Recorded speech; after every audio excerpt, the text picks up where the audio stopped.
Ən-Nisa, Qadınlar Suresi.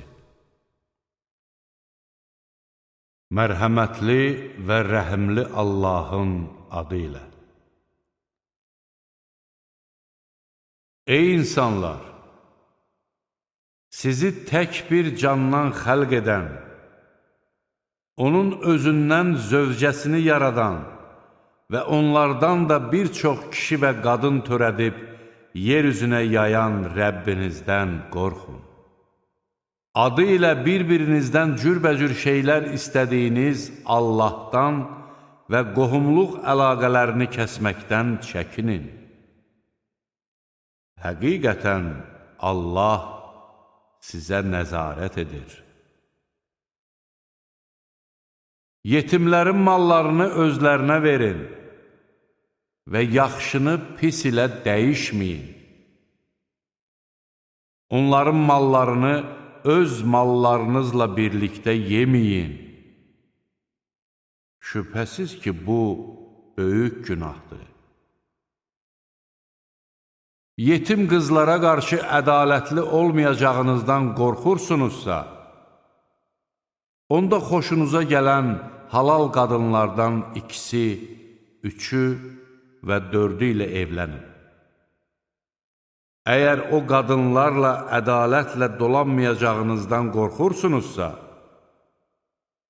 onda onlardan biri ilə və yaxud sahib olduğunuz cariyələrlə kifayətlənin. Bu, haqsızlıq etməməyə daha yaxındır. Qadınlara öz mehirlərini könül xoşluğu ilə verin. Əgər onlar öz xoşları ilə bundan sizə bir pay versələr, onu nuşucanlıqla və halallıqla yeyin. Dolanışığınız üçün Allahın sizə vasitə etdiyi mallarınızı ağılsızlara verməyin. Onlara o maldan yedirdib, geyindirin və onlara yaxşı nəsiyyətlər verin. Yetimlər yetkinlik yaşına çatdıqda onları imtihana çəkin. Əgər onların yetkinliyə çatdıqlarını görsəniz, mallarını özlərinə qaytarın. Onlar böyüyüb mallarını məndən alacaqlar deyə o malı israfçılıqla, tələm-tələsi yeməyin. Varlı olan nəfsini saxlasın. Yoxsul olan isə o maldan insafla yesin.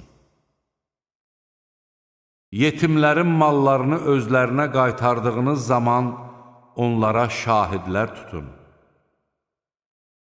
Haqq hesab çəkməyə Allah yetər. Valideynlərin və yaxın qohumların qoyub getdikləri maldan kişilərə pay düşür.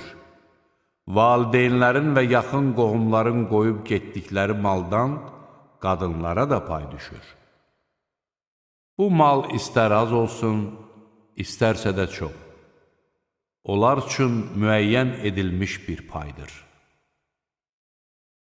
Əgər bölgü vaxtı orada qohumlar, yetimlər və kasıblar iştirak edərlərsə, onlara o maldan bir şey verin, özlərinə də xoş söz deyin.